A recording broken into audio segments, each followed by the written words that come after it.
Fantasy. You're in the 06010. Focus. Fantasy. Fantasy Focus. Hello and welcome into Fantasy Focus Football presented by Boost Mobile. My name is Daniel Dopp alongside Stephania Bell and Field Yates here to break down Monday Night Football, closing out Week 10 of the season and diving into a little bit of the waiver wire heading into Week 11. Guys, I got to be honest with you. That was not a very fun Monday Night Football game for me to watch. I hope that you had a better time than I did because it felt like another letdown, and what was a series of letdowns it felt like in Week 10. I don't know. I didn't mind it. I was happy to see the Dolphins. Oh, get a of course win. you were. You did try to. Yeah. Like that helped your 49ers for sure. Here's where I think that's true. That's true. Yeah. You wanted the Rams You want me to to- take that hat off? That's what it was. Oh, Yeah. Okay. Yeah. Okay. For fantasy purposes, got it. I just would say that if I told you on paper, and think back to maybe 2.5 months ago, like the beginning of September, if I said, hey, there's a Monday Night Football game which you still have left over to play, Kyren Williams and Puka Nacua and Cooper Kupp and De'Von Achane and Tyreek Hill and Jaylen Waddle, you'd be saying to yourself, all right, even Tua Tagovailoa to an extent, right? Tua, maybe not every week, but has had his brilliant fantasy football moments. You'd be saying to yourself, we got a chance for some Monday night miracles, right? Instead, yeah, those guys not exactly If you miraculous. needed a Monday Night Miracle, hopefully you rostered the Rams kicker because that's where you were able to get some fantasy points right there. All right, but let's dive in really quickly. In case you did not watch our show yesterday, you want to see the rest of our Week 10 recap, go ahead and check out Monday's show. But today, when we talk about this field, I feel like the way that we dove into this yesterday, there was one thing that we were going to be looking at in this game. Totally. And it was whether or not Tyreek specifically, but both Tyreek and Jaylen Waddle were able to get back on track. Now, this is where numbers are a little deceiving. This was Tyreek Hill's second best finish of the season. Wide receiver 26, but he scored 11.7 fantasy points. Thankfully, Jonnu Smith did not get in the end zone, so he could get a 1-yard passing or receiving touchdown.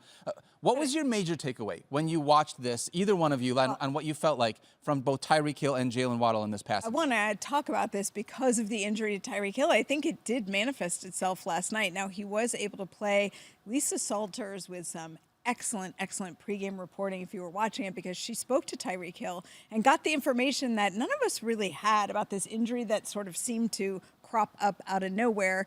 It turns out he had this wrist bothering him since training camp. I knew he had an upper extremity issue that was going on, but it's very quiet. He's played through it. He told her that it was aggravated during the arrest incident, that he actually has a torn ligament in his left wrist. And so he's playing injured. And I think what that tells us is going forward, this has the potential to be an issue for the rest of the season for fantasy managers. And he played last night, but the left wrist was an issue. And I do think that factored in a little bit to why he only had 3 catches first. 3 catches, 16 yards, only 4 targets. This is just not what you're looking for if you roster Tyreek Hill. So as a PT then, what was your reaction when Tyreek Hill and Odell Beckham Jr. celebrated the touchdown by engaging in a wrestling match? Well, listen, I wouldn't advise all my patients to not do certain things, but I think, you get in the game and to a degree, you're not going to be thinking about I can't do this or I can't do that. You worry about, in all seriousness, you worry about falling on it. You worry about jamming the wrist. When you have a ligament injury, you sound skeptical. I can't say whether it does or doesn't. I have to take him at his face value about it bothering him. Yeah. But the potential is you have instability in your wrist, and that means that it can crop up at any time and be problematic. For me, I'm like, well, he's playing every snap, and he's not dropping passes. So I hope that's the reason why, because the cynical side of me is has the offense just been figured out? Yeah. Is that, because that would be a more harmful thing than a wrist injury, which can be eventually fixed, right? But I'm like, if you told me Tyreek Hill's going to play every game and play every snap, he's going to go 8 straight games without 100 receiving yards, I tell you, you're insane. Yeah. With Tua, we thought that Tua would fix everything, and he has not fixed everything. Nope. for this offense. So, yeah, it's tough. I mean, I guess. I just wouldn't put too much into this one game because of the combination of things. They haven't played together for a bunch of weeks. He's obviously, the wrist is bothering him. Yes, to a degree, people are going to bracket Tyreek Hill and they're going to try and shut him down and make you win different ways.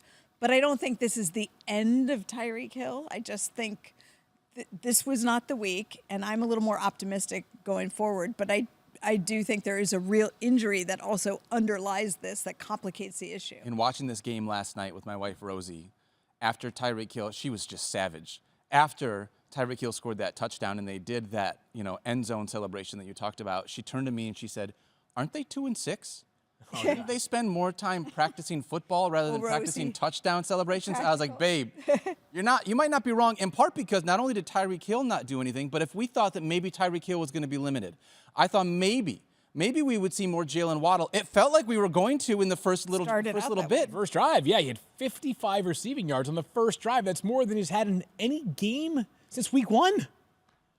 The entire game. What's going on here? First drive, and then he had one catch the rest of the way for 2 yards. Yeah, I mean, again, that to me would be why I see it a little bit differently on Tyreek Hill. Is that I thought I had a top 2 wide receiver, and I flat don't right now. I just don't week in and week out. Like, I don't know where you guys land for your week 11 rankings, but I've got Tyreek Hill closer to wide receiver 20 than 2. Yeah, he's much farther down my rankings as a wide receiver 2 conversation. And I do feel like part of that, unfortunately, I said I was going to lose my mind if Jonnu Smith scored more fantasy points than them. He came darn close. Yeah, he sure tried. Because if he had gotten that end zone right elbow there, being 1 foot away from the end zone. He's not going away in this offense either. I thought about this because I was thinking about, because again, I do have a different level of concern over Tyreek than I think you do, and I don't know which side you land on, Daniel. You don't have to pick a side, but in some ways this reminds me of, and I'm not going to begrudge. I've said this. I'm not going to begrudge the Lions. They're 8-1 offensively, but their approach this year has shape-shifted a bit. Right? They have spread the football out to a lot of different people. Yep. Players have been in and out of the lineup, Jameson, Sam Laporta, et cetera, and they have still found a way to get everybody involved. It does feel like we're a lot less saturated right now in Miami. De'Von Achane, obviously a big part of the passing game. Heck, Raheem Mostert had 0 carries, but 2 catches last night. Jalen Wright's now getting just a couple of carries here or there. Yep. Jonnu Smith is a thing. We're seeing much more of the ancillary players in Miami than we have in prior years. Like Washington gets a touchdown. In the end zone. He scores the rushing touchdown early. So that, to me, is probably why I remain a bit more disconcerted about Tyreek. They play next week. They're playing, who are they playing next week? I don't even know who they're playing next week. But They're playing the Raiders. The Raiders. They're playing the Raiders. That's a trash defense. He could go off against them. So here's the question. Going back to the thing we talked about earlier. Doesn't matter where you rank him. You starting or sitting him. But that one's getting close enough to the point where it's against the Raiders next week. I will have him inside my top 20, but it's getting close enough to the point where I'm hearing frustrated people left and right saying to me how the heck do I get rid of this guy right now? Yeah, I'm with you. That's how bad it's getting. Yeah. I'm with you on that. And I am sitting Jaylen Waddle for what it's worth at this point. I was disappointed in De'Von Achane, who had been so good once Tua had come back. Unfortunately, things just did not. In spite of the fact that they won the football game, congratulations to the Dolphins. Let's talk about the Rams. The defense gets a lot of credit for that, too. Yeah. The Rams could not find a way to get in the end zone a single time last night. It did not look fantastic. And from a fantasy standpoint, it was okay because they were playing catch-up the entire game. So you saw Puka Nacua and Cooper Kupp still be able to sustain decent production for you in this Rams offense. Yeah, this was, Puka, Cooper, whatever, you're going to be fine. If I told you, hey, you can sign up for at least 15 for each of them, I think more often than not, you're going to take it. You're going to hope for 20, but 15 is a totally fine floor for these 2 players. Kyren Williams is the only other player that we're starting in fantasy. I'm still starting Kyren Williams every single week. He's now gone 2 straight games without a touchdown after going 10 straight with a touchdown. But I was thinking back to one of the debates we had last week, I think on Wednesday or Thursday's show, rest of season, Kyren Williams or Christian McCaffrey. And I was sort of the way that we broke the tie was Christian McCaffrey may have a better chance to reach 20 fantasy points in a week than Kyren Williams because if they don't score a touchdown, and by the way, Christian McCaffrey had 23 fewer rushing yards than Kyren Williams this week. He still finished with quite a few more fantasy points because 6 catches for 67 yards is going to do the trick for CMC, whereas Kyren Williams did have 5 catches. They were more so of the check down variety. So the Rams, pretty chalky still for fantasy purposes. The defense, I thought, played well again last week. A nice streaming option against the Patriots this upcoming week is this Rams offense. This will be a team that, once again, probably looks closer to itself next Sunday in New England. Yeah, hopefully you had at least Puka Nacua or Cooper Kupp because they were fine in this one. I do like the idea, and you mentioned this. Kyren Williams, if I told you Kyren Williams was going to touch the ball 20 times, you're starting him every single time, right, in this offense, regardless of the fact that he didn't get a touchdown. You would assume he was going to have some goal line opportunities. Yep. They just could not get down deep enough into the red zone to give Kyren Williams any of those goal line touches that we had expected he was going to. I throw a scenario because I do think that the point that Stephania raised of like, is it still a yes or no conversation with Tyreek Hill is a fair one because I think there may be some people that will say I'm pissed off but I'm still playing him, right? I don't have an option. I'd just be curious as I start to ruminate over how I might set one of my own lineups. I have a scenario where my 4 wide receivers, and I have to play 3 of them, are A.J. Brown, Courtland Sutton, Calvin Ridley, and Tyreek Hill. Boy, that's tough. So because of the depth of wide receiver, it's a little, there are, I think, more plausible scenarios. And maybe people will be saying, like, that's just a crazy deep team. I don't know that it's crazy deep. It's hit the fritz a little bit of late because of some injuries and Tyreek Hill. But, yeah, it just, I had somebody text me this morning and said, I think I'm just going to trade away Tyreek Hill for Zay Flowers. Is that person nuts? No. I mean, if you told me you could get Zay Flowers right now, I would take Zay Flowers. There's certain names you would certainly listen to. I just think with their upcoming schedule, Raiders, Patriots, then they're at Green Bay. That's different. Yeah. The Jets defense still pretty good most of the time. Yeah. But the next 2 weeks, Raiders, Patriots, I like Tyreek Hill's chances. Maybe we can settle on we're frustrated to the point of like, you know, wondering if we can redo the draft all over again, but we can't. So we're going to continue to trot out the players that we think give us the best chance to win. These next 2 weeks, you're really going to notice, though. Oh, yeah, absolutely. 100%. You said his best finish this season, besides week 1, is wide receiver 26. Yep. Last 3 games, wide receiver 35, wide receiver 31, wide receiver 26. Oh, man. So I guess if you want to look at it that way, he's trending up slowly. Maybe he'll be wide receiver 23 next week. So let's go. We'll I'd see. take that at this point. Right? I would be thrilled to be stay able to have optimistic. that. All right. I hope so, because it's just... Doesn't feel great. Doesn't feel great. Frustrated fantasy manager. That's exactly what it is. That's what it is. I'm just frustrated. We are right there with everybody else, all of us that have Tyreek Hill shares as well. All right, when we come back, we're going to dive into the Week 11 waiver wire. We'll see you guys in just a moment. ESPN Bet Live returns on Thursday and has everything you need to know before picking this week's NFL slate. Aaron, Joe, and Tyler return on Thursday and will be on through the weekend with all the picks, props, and parlays that you need. Back here on Fantasy Focus Football alongside Field Yates and Stephania Bell. My name is Daniel Dopp. Diving into the Week 11 waiver wire. A reminder, a couple teams on bye here. Giants, Cardinals, Bucks, and Panthers. That means at the quarterback spot, you're trying to replace Baker Mayfield and Kyler Murray, both of whom have likely been starting. At the running back spot, James Conner has been really good. Chuba Hubbard, Tyrone Tracy, and both of the Bucks running backs, and Rashad White and Bucky Irving. Wide receivers is actually a little bit thinner in this list. Malik Neighbors, Wan'Dale Robinson, Marvin Harrison Jr., and Xavier Legette. And then at tight end, 2 of the best tight ends that have been in fantasy football this year in Cade Otton and Trey McBride. Field, I want to start. 2 other tight ends because of injury in Sam Laporta and Dalton Kincaid. So just a possibility. All right. Awesome. We'll dive into that a little bit, too. Let's talk about some priority waiver ads this week, Field. I want to start at the quarterback spot. If you got to replace either Baker or Kyler. Okay, so I do want to get into some names there. There is one in particular that intrigues me, but I sort of want to talk philosophically about where we're at right now on waivers because you're going to hear these names and you might not be particularly inspired right now. It's week 11 of the NFL season, which means in ESPN default settings, there are 4 weeks left of the fantasy football regular season, right? So this is not the time of the year, this season specifically, where we have a bunch of names and it's like, all right, you grab this guy, you play him. You grab that guy, you play him, especially in a 10-team league. Yep. We have now reached the point of 10-team leagues, I believe, and to a degree 12-team leagues as well. 14 and 16, they're just so deep that every week the waiver wire really matters. But a lot of my focus is on things like, who does my defense play this week? I'm going to try to stream a defense. Moreover, if it's a spot that you only play one player, I might be grabbing a quarterback or a tight end just as much to block a separate opponent from grabbing those players. I just don't know that there is a single wide receiver this week that's available in 50% or more of leagues that in a 10-team league, I'm saying to myself, unquestionably one of my top 30 wide receiver options. Surely there will be some guys who end up finishing inside the top 30, but I can't sit here and tell you this is the player that you need to add, and he shores up your wide receiver hole that is created by Malik Neighbors or Marvin Harrison Jr. being on a bye. So I wanted to set that sort of bar and baseline because there's a chance that only gets bleaker and bleaker by the week, right? With the fewer weeks left, more players have already had their bye, more of your usual starters will be available. That being said, we'll give you some names because there are a few. There are a handful. Yeah, so I would argue that there are 4 priority ads this week.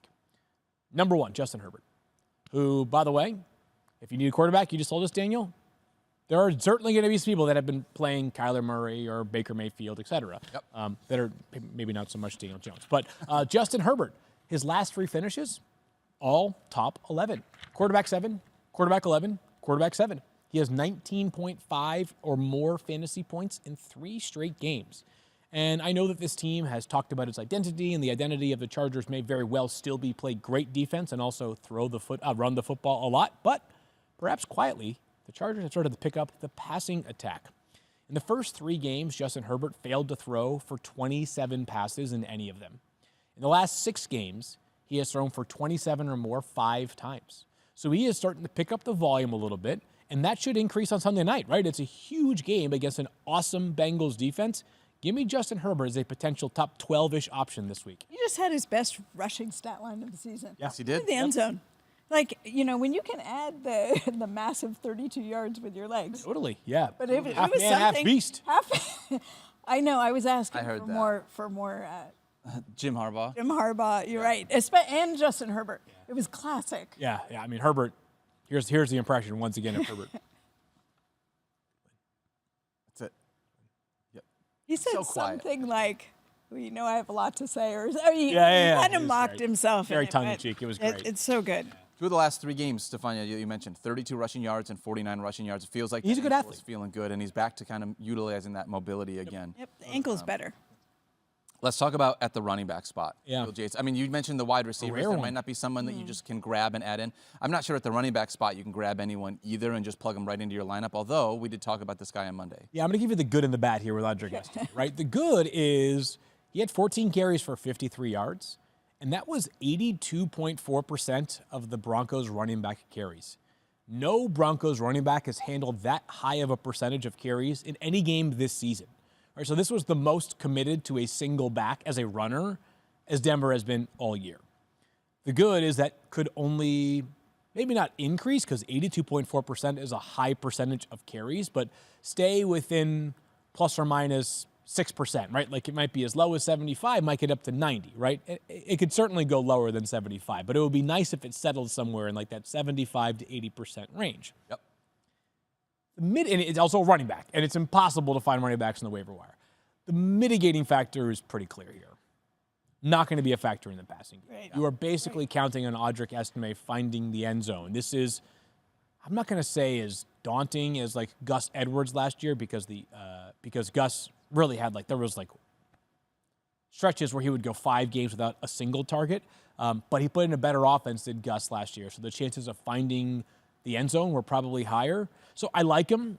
He'll probably be like top 35 considered, maybe top 30 because of the 4 teams on a bye this week. But worthwhile ad for sure. But I'm also here to tell you that if his best game the rest of this season is 14.2 fantasy points, That would I'm be a also lot. bracing for that. Based on what he's produced so far. But he is widely available. He is widely available. Yeah, I think I saw 98.8% Right. of leagues right now. Yeah, it does feel like, and you had mentioned this yesterday, if he's not going to have any passing game utilization and he gets to 14 points, that means he got in the end zone. He is, a touchdown-dependent running back on a kind of low-scoring team, to be honest. Yeah. So I there's the good and the not so good here, Yeah. right? Yeah. We're going to focus on manifesting more of the good, hopefully, with Yeah. the Audric Estimé side of things. Let's talk about the wide receiver spots, because I know, Stephania, you talked about this guy yesterday a little bit. Super thrilled with the human side of this story. But, Field, is there a chance that Ricky Pearsall can be someone that we should be adding based on what he did in this 49ers offense? Again, a sign of where we're at right now, week 11, not a lot of great options here, but the things that Ricky has working in his favor. 2/3 of the snap, basically, since he has been back in action. That is good enough. It's not dominant, but it is good enough. He's got back-to-back games with 4 catches. the 31st overall pick in the draft. This is an excellent prospect. This is a guy who, in terms of talent, certainly has the goods to be a high-level wide receiver in the NFL. And then also, as we know, with this offense, unfortunately, they have dealt with this a lot, is he's amongst the strongest insurance policies at wide receiver right now. He keeps playing like he is, and something happens to Debo or to Juwan Jennings, and we're talking about him as probably a pretty stone-cold lock to be a top 30 wide receiver option. Yep, I'm with you on that. And he only played 38 snaps and still delivered 17.3 fantasy points. And by the way, Brock Purdy, second in the NFL in passing yards per game. This team is throwing the football. I wonder how much of that is because the running backs they had prior to CMC literally weren't involved in the passing game at all. And so from that perspective, it felt like it was just all wide receiver targets. Some of that now is going to be shifted towards Christian McCaffrey rather than just the wide receivers. But still, Ricky Pearsall, we saw the talent. 6 targets for him, which is significant in that offense. And, really he's running as the third wide receiver there. So lots of opportunity. On the Seattle Seahawks, who has mid-pack against wide receivers this year. So I would say a 10-team league, probably, borderline to be adding Ricky. But if you do, he's not a terrible, if you're one of those teams that had a heavy bye schedule early on in the season, you've got some flexible bench spots, certainly a name to have on the radar. All right, which brings us to You Gotta Switch, brought to you by the new Boost Mobile 5G network. Let's talk about Adonai Mitchell, guys. Adonai Mitchell, first double-digit game against the Buffalo Bills this last week. I think most impressively for me, he led this team, the wide receivers, in routes run and snaps. Right. I mean, that was fantastic to be able to see him get so involved. We were pretty high on him coming into this season. He's very high on him coming. I loved him coming, and unfortunately, because of the lack of productivity early and other needs, most of the teams where I picked him up as a late-round flyer, I had to let him go. But now it might be worth snatching him back up if you can. I mean, he was helped by the Pittman absence. That certainly played into part of why he was seeing more targets, but he's a great athlete. What is there that we should be able to expect? I know Michael Pittman was banged up, then he was maybe going to go on IR, and then he decided to play, and then he's banged up again. Do you have any updates on what Michael Pittman's status for? No, I mean, we're just going to have to see week to week, and he did say this would be a week-to-week situation for the rest of the year. Okay. And this is, so Adonai Mitchell's values, of course, dependent upon Michael Pittman Jr.'s health. If Pittman is playing, then you're not going to have AD in your lineup. 6 catches for 71 yards last week. Not a great matchup this week against the Jets, but a reminder, I was just talking about the pedigree of Ricky Pearsall as the 31st overall pick. For whatever it's worth, I had Adonai Mitchell 18th on my big board in the prior year draft. He ended up sliding in the second round. There were some maturity concerns there. I had Pearsall, I'm going to say like 36th. So, 2 guys who have a ton of talent and getting some more opportunities. But if Pittman is back this week or the next week or whenever it might be, then obviously AD not going to be as valuable. But again, right now, with the uncertainty surrounding Michael Pittman Jr. and this team needing to find ways to get things going in the passing game, it has been mostly just Josh Downs. AD Mitchell now on the radar as well. All right, that's You Gotta Switch, brought to you by the new Boost Mobile 5G network. Stephania, we got a little bit of time here. I want to ask you about a couple of the injuries that you had mentioned at the top of this. What do we know about both Sam Laporta and Dalton Kincaid? Right, just because 2 tight ends, this is important. If you have Sam Laporta, keep an eye on him. Had an AC sprain this week. They are calling him day-to-day. Hopeful that they have him this week, but not a guarantee. And then Dalton Kincaid had a knee injury. He left. He tried to come back, could only play 2 snaps, said he felt like he couldn't protect himself out there. Wasn't able to finish the game, so definitely something to watch. Dalton Kincaid might not be available this week. Oof. Yikes. I mean, Lions draw the Jacksonville Jaguars this week. I think they're 13-point favorites right now to be able to start this. For the Bills, I mean, we saw them not have Amari Cooper last week as well. So if they also lose Dalton Kincaid, we may be talking about a Khalil Shakir, Keon Coleman, and we'll see you. Keon Coleman's already out. Oh, you're right. That's. Yep. I mean, they're getting McDermott said that yesterday. Right. Matt makes Collins, you wonder. baby. Dawson Knox. All right, when we come back, we got more here on Fantasy Focus Football. We'll see you in just a moment.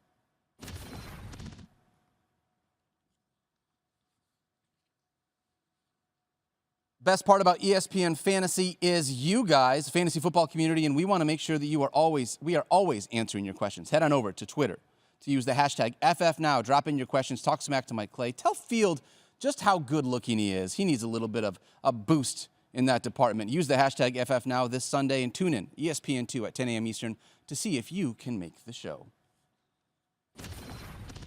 Back here on Fantasy Focus Football, let's dive into a few more waiver wire options. Field, you had mentioned it coming into the waiver wire in the last segment. Yeah.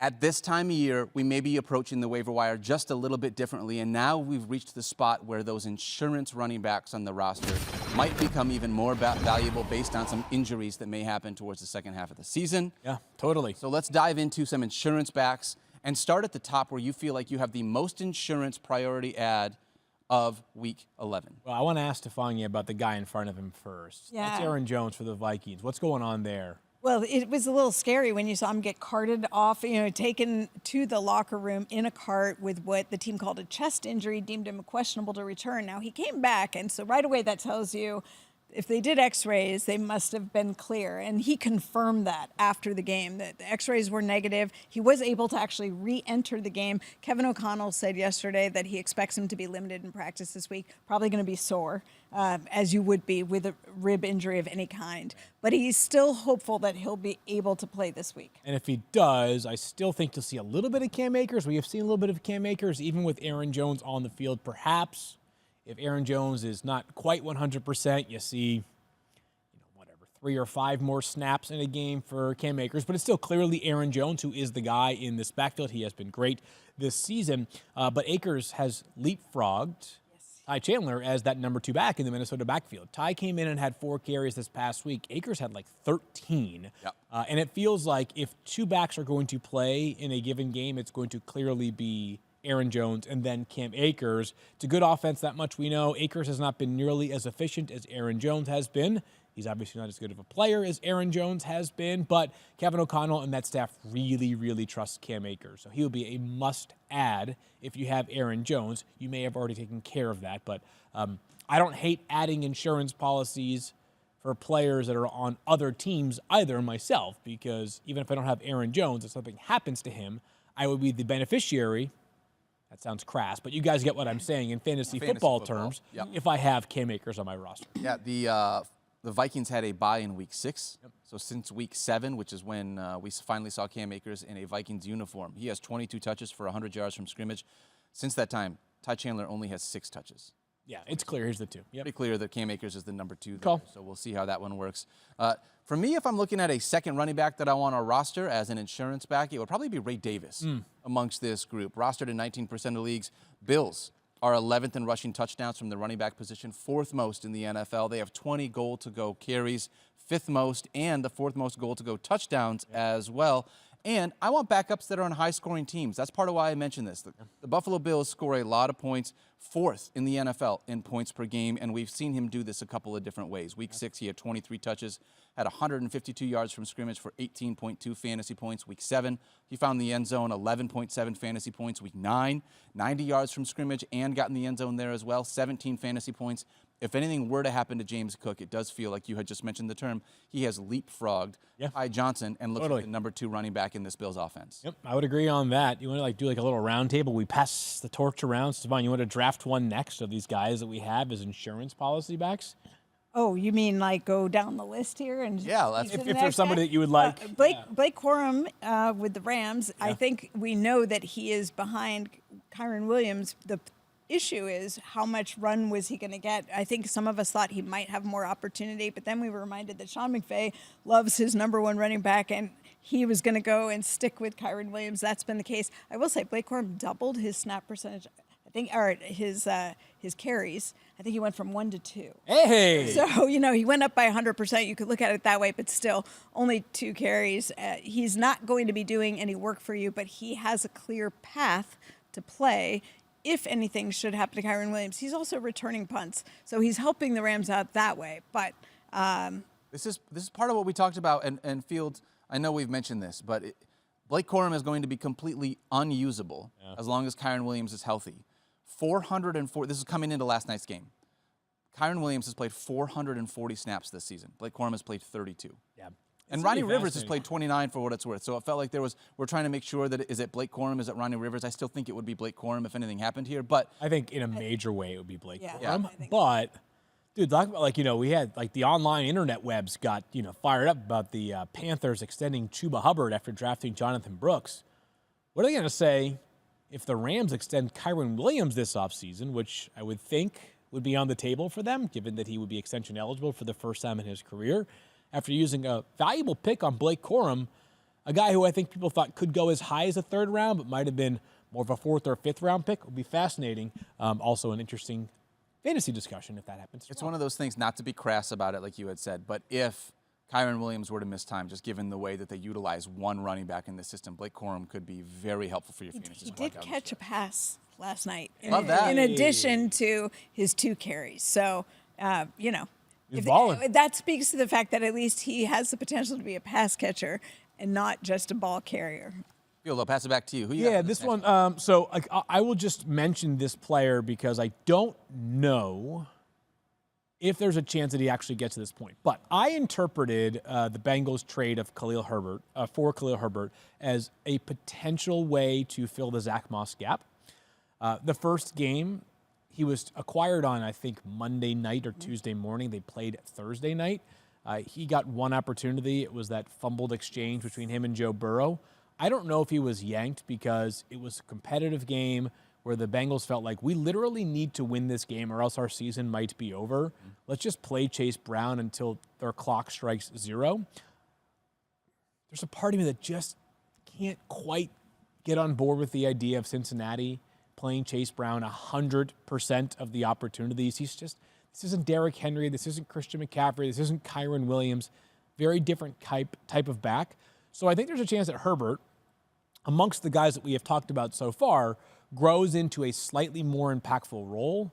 The question is it ever going to get back to Zach Moss role, which was like, you know, deeper league flex consideration or RB2 consideration.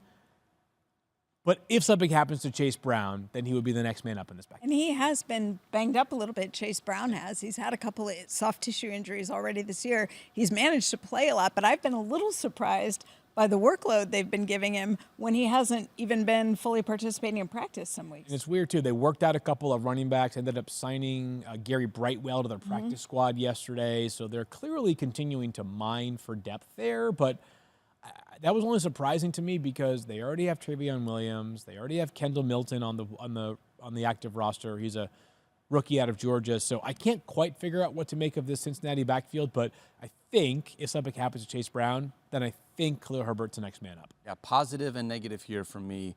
Bengals are 6th in the NFL in points per game, which you love to be able to see. Again, another high-scoring team. You love that. But they have the 5th fewest rushing yards from running backs per game this season. And part of that is I feel like, you know, Chase Brown is a really good pass catcher out of the backfield. They've utilized that. And it seems like the Bengals have just been down in a lot of games. They're playing catch-up. They are. Yeah. Which has been part of the maybe less rushing yards, maybe more passing yards, which is part of why Chase Brown becomes a part of that. But, I mean, Khalil What a Herbert. great Sunday night game we had this week. Dude. Chargers-Bengals. That's a good one, right? It is going to be a good one. It's going to be very exciting to be able to see. I got one more that I want to throw at you guys, and we've mentioned him a bunch so far this year. We've kind of been waiting to see if something was going to happen. Trey Benson in this Cardinals backfield. Stephania, I feel like if anything were to happen, James Conner, he's going to be the guy. I feel like something is happening a little bit because if you look, his number of carries is up the last 2 weeks. 8 carries for 37 yards in week 9, 10 for 62 in week 10. He's playing only 14 or 15 snaps, but the snaps are valuable. When he's in, they are utilizing him. James Conner is crushing it. We talked about this yesterday. He just continues to be solid. But I'm intrigued by the fact that Trey Benson's getting more of a workload. It's like more exposure for the rookie, kind of working him into the offense a little bit more. And it certainly makes me feel, like you said, Daniel, if anything happens to James Conner, clearly, we always thought it would be Trey Benson. I was, I guess, surprised that he wasn't doing a little bit more already, but this is an interesting trend to me. I do want to ask you really quickly, Field, coming out of college, right now, if we have a pass-catching back behind James Conner, it feels like Amari DiMercado is more of the pass-catching back than Trey Benson. A little bit. Was Benson a decent pass catcher coming out of college? Averaged over 11 yards a catch during his final season at Florida State. Just didn't throw the football as much to him because he was so busy running for like 1,000 yards. He's doing a week. good stuff with his That legs. was when Florida was State when they was were good at good. football. Yeah, yeah.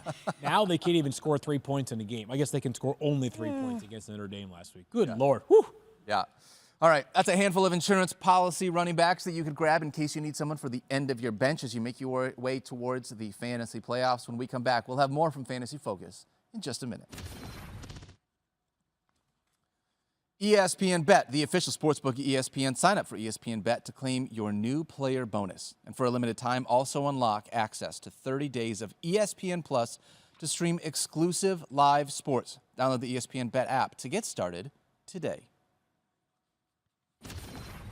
Back here on Fantasy Focus, we're going to dive into our Fantasy Focus Show League because we also play fantasy football, my friends. We don't just talk about it, and we have had a couple of good ones here this week. Field, I want to start with you, if you do not mind, because I feel like you did this thing where you like reverse engineered a way to talk about how bad your team was, and now your team just keeps doing positive things.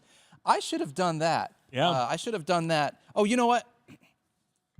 You want to do the mailbag first and then this later? Let's go. Let's keep going. We'll do this. We'll do this first. All right. So when I look at everything here, I'm looking at what you have set up. Yeah. Like, you've got another, like, I don't know how your squad just keeps doing the things that they're doing. Well, Daniel, I'm very streaky. I have gone through a 2-game losing streak. We also play victory scoring. So I was 0-4 to start the season, and then I won 3 straight. So I became a 6-4 team, and then I lost 4 straight. And then I won, this weekend over my cousin Griffey. And here's the deal. For those that don't recall, not only did I have the first overall pick, but I exclusively drafted players that were going to get hurt this year. My roster right now, this is my roster when it actually has its guys. That's it would my be decent. job, Phil. Yeah, I know. I stole your thunder, Stephania. But imagine this team if these guys were actually healthy. It might be okay. Jordan Love is my quarterback. He has been hurt. Christian McCaffrey, you may have heard, he was hurt as well. Brian Robinson Jr., turns out he has been hurt as well. However, I have a good running back room because I also have Rashad White. He has been very, very solid. My wide receivers also hurt often. T. Higgins, frequently hurt. You may have heard about him, right? Zay Flowers, Jawan Jennings, he was hurt for a while. Michael Pittman, he is also hurt right now. T.J. Hawkinson, he missed the first, 7 or 8 games of the season. I have Tyrone Tracy as well. So I have patched it together a little bit, but my interest in drafting hurt players has largely led me to making really dumb because I'm choosing between 2 terrible options lineup decisions. However, we did get a win this week. Took care of my cousin, Griffey Cakes. I think, right? But by the way, he's just the nicest person in the league. I know. Even when he sends me a nice note congratulating me when we played, and nobody does that. I know. Yeah. Most of us are bitter. He's a great dude. I love him. Serves the public. Yeah. Great man. Loves fantasy fantasy football. I don't know what he loves more, outdoor parks or fantasy football, but like shout out to him for being able to help keep the parks in Kentucky. Right, going. yeah, huge win for him down there in Lexington, Kentucky recently. Actually, a very, very cool thing. So, I feel bad. I'm not going to lie to you. I feel bad, but not that bad. Still family. I feel bad, too, for what it's worth, because Mike Clay crushed me this week. He had Jalen Hurts, Bijan Robinson, and Calvin Ridley. All 3 of those guys just smashed over 25. How could you let Mike Clay win? I'm very disappointed in you. I'm disappointed in me, too, Stephania, for what it's worth. That makes 2 of us. I have some, unfortunately, I don't even feel like my team is bad. It's just been underperforming, and I have just had some really tough matchups. Unfortunately, Mike Clay, now 11-9. I am 8-12. Don't love to see that. Stephania, really the only saving grace right now for us in this league is you. I'm still ahead of Mike Clay. You are our only hope. You're the highest scoring team in the league. Princess Leia. That's right. You're talking to Obi-Wan. You're our only hope. Look, I beat Eric Moody. Sorry, Moody. I think Moody was even projected to win this one, but he had a poor showing from Baker Mayfield, and I had streamed, as you know I like to do, and I had streamed Matthew Stafford. He actually outperformed Baker Mayfield, which on most weeks would not be the case. But I've got a solid squad with Derrick Henry. Aaron Jones still got me 12.1 fantasy points despite leaving early. Justin Jefferson, who had not a great day by Justin Jefferson standards with only 9.8 points. But then I've got Cooper Kupp, Darnell Mooney, who might be the surprise of the year. I mean, he's just been consistent. Remember the first couple of weeks when we were like, oh, Darnell Mooney, is that going to be a thing? It's a thing. Then George Kittle, of course, I have to have a Niner on there. Oh, wait, I have 2, Deebo Samuel. And then stream the Chargers defense, who came through for me this week. And, of course, Brandon Aubrey, my kicker, in as many leagues as I can manage it. Despite the Cowboys' offense, Brandon Aubrey is still getting you some fantasy points. Who has more fantasy points the rest of the season, Brandon Aubrey or CeeDee Lamb? I thought you were going to say Bates. It doesn't feel great right now. I mean, Brandon Aubrey, they might only be able to score field goals if they can even get into that half of the field for the Dallas Cowboys. We'll see. It's too heartbreaking of a conversation to have. More Cooper Rush, by the way, this week. They have confirmed that today. He is not going to be benched for Trey Lance, which, not going to lie, I get it. I hear. Not that he's been good, but Trey Lance also looked quite bad in his relief duty this past week. Shout out to our buddy Jackson Agello, who is leading the league in first sure place is. right now. He is just absolutely crushing it. We love Jackson. Stephania still has the most points. To He be does. clear, most point scorers, He does. Stephania Bell. So we can. I think we have the entirety of the standings, right? Yeah, if we throw them up there, and I don't want to say anything to besmirch Trophy Smack. We love everything they do for us. However, Trophy Smack is in second place, He's got kind of a wagon right now. I'm not gonna lie. but they've had the least points scored against him so far in the league. That's one of those things where you wonder if it's ever going to catch up if teams start deciding to bring their A game against Trophy Smack. Yeah, I really would like to get a trophy from him. I'd like to give them one of those cards that we got from them, Yeah. when we were performing poorly. I'd like to hand out a sorry, not sorry card Oh, to that's so Trophy good. Smack. Yeah, well, that's a quick update. Maybe in the on our playoffs, fantasy because show I league. think I'll find myself there. You will. Probably You were in will. great Yeah, Yes. stuff in the playoffs. Yeah. Yeah. I don't Well, in think one I league, will. thank goodness. Honestly, I haven't counted myself out. Like, I've got the heart of a champion. I've got Lions on my team. We're the defending champs. We can't just go down without a fight. Of And course not. we can't. We just can't. And we're finally getting healthier. If T. Higgins plays this week, then I'm like, that's actually a reasonable lineup. It is. Reasonable. I If didn't say T. great. I plays said this- reasonable. It is a reasonable. Reasonable. lineup. I agree with you. Yeah. there. So I think if we get into the playoffs, we've got a legit squad. It's just going to take a lot to get us to the playoffs. And if anybody wants to trade me an actual quarterback, that would be good too. Hurt my feelings. You and I were first and second last year, played in the finals, and now both of us are on the outside looking in. Time to let someone else have a turn. That That's feels like that. that's balance right there. That's Yeah. competitive There's balance. parity in this league. I do love, and I'll say this, I do love, and I want to suggest this to everybody out there. Next year, when you have a chance to set up your league, victory points is where it's at. It's I fun. love playing leagues with victory points, just in case you have not listened or didn't hear us talk about it earlier this season. When you have victory points, the top half of the league, top half of scoring teams get a point as well. So even if you lose, let's say you have the second most points scored, but you lose to the team that scores the most points, you go 1-1 on the week. It helps that competitive balance because it helps the teams that are actually the best teams get into the playoffs and move on. Maybe that's why Stephania's doing so well. Yeah, well, No big deal. I mean, no big deal. All right. I don't want to brag, but go ahead, keep talking about it. We got more here from Fantasy Focus. We'll see you guys in just a moment. Yeah. ESPN Bet is the official sportsbook of ESPN. Sign up for ESPN Bet to claim your new player bonus and for a limited time. Also unlock access to 30 days of ESPN Plus to stream exclusive live sports. Download the ESPN Bet app to get started today.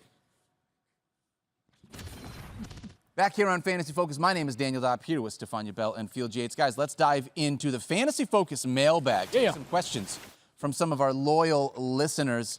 I love that graphic. Me too. I by the know, way. it really is good. Kind of feel like I'm tucked into an envelope sleeping bag is what it looks like there. Yeah. You know what I love is that it's actual mail. It is So mail. Remember, like when we used to get mail, like people would write letters Yes. and actually write, Instead, now the only thing that I So, get like, in actual letters is just bills.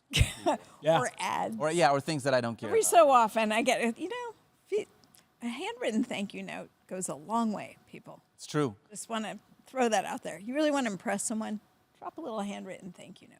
I love it. All right, let's dive into the mailbag. First question here comes from Danny. Danny asks, is Malik Neighbors still a lineup lock?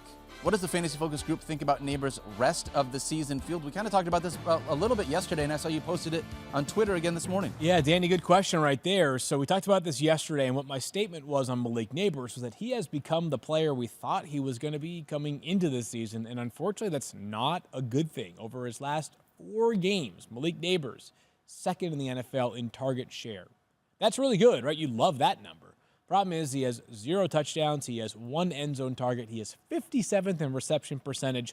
All of those numbers are very, very concerning. So he's kind of like Tyreek Hill, right? I feel better about him than Tyreek for the reason that he gets a ton of Crazy targets, is that right? we're saying this. I know, but like the targets are just so voluminous that like I might even give the edge to Malik Neighbors right now. But both of those guys have fallen from it's going to be hard to not have them in your top 5 of your rankings to it's going to be hard to find room for them in your top 15 of rankings in a given week. Yeah, I'm with So I would say he's still a lineup lock, but he is moving further down, getting ahead of this now. I don't think this is going to be a major surprise. There's going to be a quarterback change in New York. So there's my question. How do you feel? Do you still feel the same if there's a quarterback change? Well, they say the definition of insanity is doing the same thing over and over and expecting different results. So I can't begrudge the Giants for potentially benching Daniel Jones. I also don't think that Drew Lock is such an obvious upgrade. But I, as an optimistic human, am going to hope that Drew Lock comes in. And remember last year, was it last year or 2 years ago, when he had to fill in for Geno Smith for one game? I think it might have even been Monday Night Football, and he balled out. That's what we're looking for. And if you're Drew Lock and you want to make yourself look good, don't you think you're going to be highlighting getting the ball to Malik Throw the ball to Neighbors? one, yeah. Yeah, exactly. So I think if the quarterback changes, I actually feel better about Malik Neighbors, because right now I think we're sort of in this middle-of-the-road place. Agreed. I think he's a lineup lock, but expectations have been lowered, as we said yesterday. How crazy is it that in Week 11 we would rather have Malik Neighbors with Drew Lock than potentially Tyreek Hill with his starting quarterback Tua under center? That's just how things have worked out. The NFL has just been all over the place this year. That's part of the parody. But speaking of Tyreek Hill, Chase has a question. I'm 7-3 in our non-PPR league. Big caveat there, non-PPR league. Okay. A buddy offered me Tyreek Hill in exchange for either Kareem Hunt or Chase Brown. Do I accept this trade? For some context, my other starters are Bijan and Ken Walker. Also have Cooper Kupp, Puka Nacua, and T. Higgins. I think this was a brag about my team email. That's a great because It's a nice one. right now you have the luxury of being able to take a little gamble here, I think. I have one initial question before we answer this, because to me, initially, I'm like, yeah, if you could trade Kareem Hunt for Tyreek Hill, in spite of the fact that Tyreek Hill has not been doing great, I would do that because I'm assuming Kareem Hunt's value inevitably is going to come to an end. Is there any updates, though, on Isaiah Pacheco, Stephania? Just that Andy Reid said that they're close, that he's close. Him and Juju Smith-Schuster, but Pacheco is the one we're talking about, close to coming back, probably to practice, potentially this week to practice. I don't think to play for another week or two. You know, he's got to get back and test that ankle. He had surgery, remember, fractured fibula, broken ankle essentially, and he's got to test it in football practice situations. But if he gets back to practice this week, they could have him. I would think it'd be another week or two. Okay. So it might not be Week 11. It probably won't be Week 11. I don't think it will be. Week 11, Week 12, maybe not be Week 12. Might be tough. Week 13, maybe.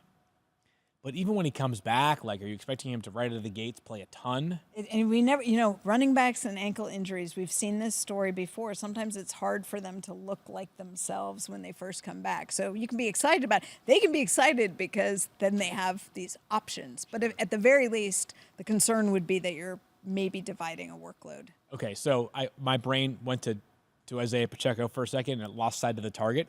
Trade Kareem Hunt for Tyreek Hill because Pacheco's back somewhat soon, even if he is not playing 100% of the snaps. They're not going to bring him back to sit there on the sideline. They're obviously going to have to lean a little bit less on Kareem Hunt going forward. Hunt has been, in real football, very useful for the Chiefs. It is strictly volume, though. We're watching, like when we're watching the games on Not efficiency, Sundays, we're like, that's for sure. he is moving at a different pace in the wrong way than almost every other starting running back right now. He is lost a step to say, but he's got great volume. He had 7 catches this past week, I think on 10 targets. Yep. So that stuff has kept him afloat in PPR scoring specifically. But I would say, or more than afloat in PPR scoring, I would trade Kareem Hunt right now for Tyreek Hill. What if you could trade Kareem Hunt and it was, well, the manager would rather hold out hope for Chase Brown? To me, I'd rather keep Chase Brown rest of the season. In part because when I look at these wide receivers, Cooper Kupp, Puka Nacua, T. Higgins, You're playing those guys. I would play all 3 of those guys, and I would rather have the insurance of if anything happened to Bijan or Ken Walker, you've got a Chase Brown who is clearly the lead back there, and he still could be a very useful flex for your squad. So I would trade Kareem Hunt for Tyreek Hill. I would rather have Chase Brown than Tyreek Hill. How about you guys? I would rather have Chase Brown. I would. I'm just. Now I got you confused on thing. Non-PPR. It's Tyreek Hill in exchange for either Kareem Hunt. So you're only getting rid of one of them. Correct. I'm just saying, Right, what so if you the manager keep Chase says Brown, you acquire What Tyreek Daniel Hill. is saying, what if that guy, after you say, here's Kareem Hunt, he says, never I mind. don't want I Kareem want Hunt. Oh. I'd rather have Chase Brown. Yeah, well, I'd rather have Chase Brown. So no, I'm not doing it. All right. That's fair. All right, let's dive into another one here. Trent is retired, says, is there an agenda against Saquon Barkley scoring from the 1-yard line? Do you think Jalen Hurts is gambling on his touchdowns? I think well, that should be investigated. Did you see the that comes tweet? from the tweet. That's not from me, Daniel. Do I have to trade Saquon, or is this going to keep up? Oh, it's going to keep up. I mean, again, You can't be so greedy. Come on now. 8 touchdowns. Saquon 8 has touchdowns been- Yesterday, you guys Yeah. said in the NFL. No. I can be greedy as well, but I wouldn't trade Saquon while still being greedy about it. Okay. Saquon has been relatively low on touchdowns to start with. He didn't have it, so he had 2 weeks with 2 touchdowns, but he had 3 weeks with no touchdowns before this Jalen Hurts started stealing his thunder at the goal line thing. Don't love that. Our buddy Rich Rebar at Lord Reeves on Twitter. If you don't follow him, you're missing out. Should. Saquon Barkley has been tackled at the 1 or 2 yard line in 10 different times this season. That's the most in the NFL. He has touched the ball 3 times after those plays for 1 touchdown. Because so that's a great secondary note there. The first part of it, not fun, right? The second part of it is, oh, well, you know what? Aren't they just going to let him finish the job on the next play, right? Like, hey, no. The answer is no. The answer is flat no. He's not Tyler Algier. Yes. He's not going to keep getting those opportunities. Not going to keep getting the goal. So I think this, it cuts it coming into the season. If there was an argument against Saquon Barkley being a top 5 running back, it was strictly this. Is he going to have as many rushing touchdowns in this offense as he would if he did not have Jalen Hurts as his quarterback? Probably not. He's still darn close to a top 5 running back. So Agreed. I don't feel that bad Agreed. about Saquon Barkley. Somebody put out a tweet, too, with all the list of, running backs that were stopped, I think, at the 1 or the 2 yard line, and how few of them actually then got in the end zone. So Saquon's in good company. Yeah. That's all I'm saying. I'm with you on that. All right, I got another question here. This one comes from Tommy. Okay. Do I drop Jordan Mason for a better insurance running back, or do I stash him? Field, we just dove into a bunch of insurance running backs here in our waiver wire show. Would you rather have Jordan Mason than some of the guys that we mentioned in that waiver wire segment? I would rather have Jordan Mason than almost all of those guys, even though Jordan Mason's upside clearly dropped off after about week 3. We still know that this offense is so capable and effective. Now, I do think Isaac Garenda would play a more prominent role in a world without Christian McCaffrey in future weeks. But there is something about the certainty of what I know of Jordan Mason that probably supersedes some of those other guys that we were talking about earlier. Sure. It's close, though. Yeah, and by the way, Christian McCaffrey's played 1 week, and he looked great, and we're super happy, but he missed all of the season up until now because of a chronic condition. So you want insurance. Yeah, this is one of those things where if you have Jordan Mason, Don't get rid of him. I get the thought process. Okay, now CMC's back. Let me go try to find someone else. But given the fact, like you said, Stephania, chronic He situation. calls him he's looking for a better insurance running back. I don't know. Not that sure you there's get a better insurance Yeah. running back. I think that's fair to say. All right, when we come back, we're going to close out Fantasy Focus. We'll see you guys in just a minute. Don't forget to tune in to Fantasy Football Now on Sunday. Joining me, Mike Clay, Field Yates, Stephania Bell, Damian Woody, Liz Loza, and our friend Eric Moody as we get you ready for Week 11 of the fantasy season. From injuries to rankings, we got you covered. Find us on ESPN2 this Sunday, starting at 10 a.m. Eastern, all the way until kickoff.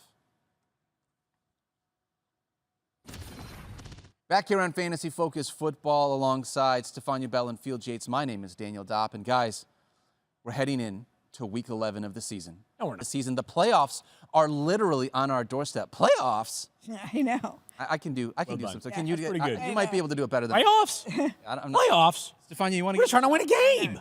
No. No? I'm going to sit this one out. I know where my strengths are, and that ain't it. Jim Morris Sr. right there. Yeah.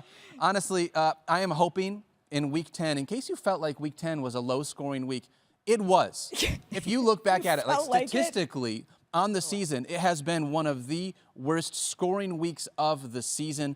And so I'm going to project and manifest better things for all of us and fantasy managers going forward into Week 11, because Week 10 just felt like a big dud of a week across the board. I did. It did. We'll take And it. after a letdown, we're going to have a boost back up. I predict a lot of scoring this week. It's going to get fun. Everybody's antsy to get into the playoffs.